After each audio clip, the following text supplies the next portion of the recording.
السلام علیکم ورحمۃ اللہ وبرکاتہ۔ چار چوروں کا عجیب و غریب واقعہ۔ مولانا روم رحمہ اللہ نے سلطان محمود غزنوی رحمہ اللہ کا واقعہ لکھا ہے کہ ایک مرتبہ سلطان شاہی لباس اتار کر عام لباس میں گشت کے لیے نکلے۔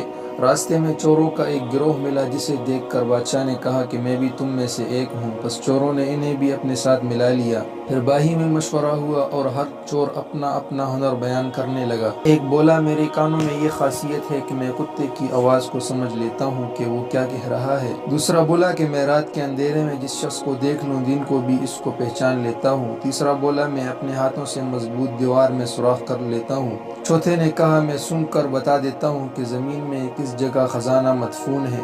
پانچویں نے کہا، میں بلند و بالا محل میں اپنے پنجے کے زور سے کمند کو محل کے کنگرہ میں مضبوط لگا لیتا ہوں اور اس طرح محل میں داخل ہو جاتا ہوں۔ ایک چور نے بادشاہ سے پوچھا کہ آپ کے اندر کیا ہنر ہے؟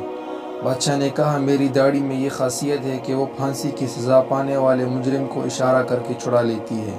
الغرض سب چور شاہی محل میں چوری کی نیت سے چلے، سب نے اپنا اپنا ہنر آزمایا اور چوری کا مال آپس میں تقسیم کر لیا۔ بادشاہ نے ہر ایک کا حلیہ پہچان لیا اور خود شاہی محل میں واپس آ گیا۔ بادشاہ نے اگلے دن عدالت میں تمام ماجرا سنا کر سپاہیوں کو حکم دیا کہ سب کو گرفتار کر لو اور قتل کی سزا سنا دو۔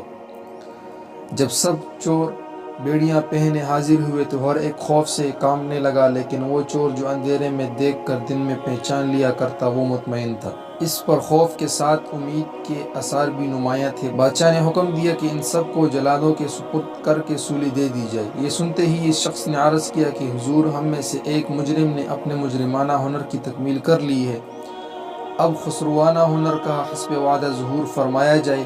میں نے آپ کو پہچان لیا، لہٰذا اپنی داڑھی ہلا دیجیے تاکہ ہم سب اپنے جرم کی سزا سے نجات حاصل کر لیں۔ ہمارے ہنروں نے ہمیں سولی تک پہنچا دیا، اب صرف آپ کا ہنر ہمیں نجات دے سکتا ہے۔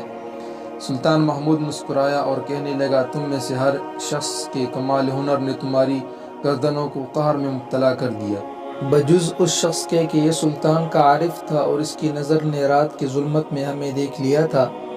بس اس نگاہ سلطان شناس کے صدقے میں تم سب کو رہا کرتا ہوں۔ مجھے اس پہچاننے والی آنکھ سے شرم آتی ہے کہ میں اپنی داڑھی کا ہنر ظاہر نہ کروں۔ مولانا روم رحمہ اللہ فرماتے ہیں کہ اس واقعے سے سبق ملتا ہے کہ سلطان حقیقی اللہ تبارک و تعالی جہاں کہیں بھی جرم کا ارتکاب کیا جائے وہ ساتھ ہوتے ہیں، اگرچہ کسی مصلحت پر فوراً سزا نہ دیں۔ اس واقعے سے دوسرا اہم سبق یہ ملتا ہے کہ قیامت میں کوئی ہنر کام نہیں دے گا، بلکہ وہ تمام ہنر جو جرم کے ارتکاب میں معاون ہوں گے وہ چوروں کی ہنروں کی طرح ہلاکت اور بربادی کا سبب بنیں گے۔ البتہ صرف ایک شخص کا ہنر کام آیا اور اس کی برکت سے دوسروں کو بھی نجات ملی، یعنی سلطان نگاہ شناس۔ اسی طرح اگر اس دنیا کی ظلمت کدے میں ہمیں بھی خدا شناسی اور معرفت خداوندی حاصل ہو جائے تو وہ ہمیں بھی اور ہمارے ساتھیوں کو ہلاکت و عذاب سے بچا سکتی ہے۔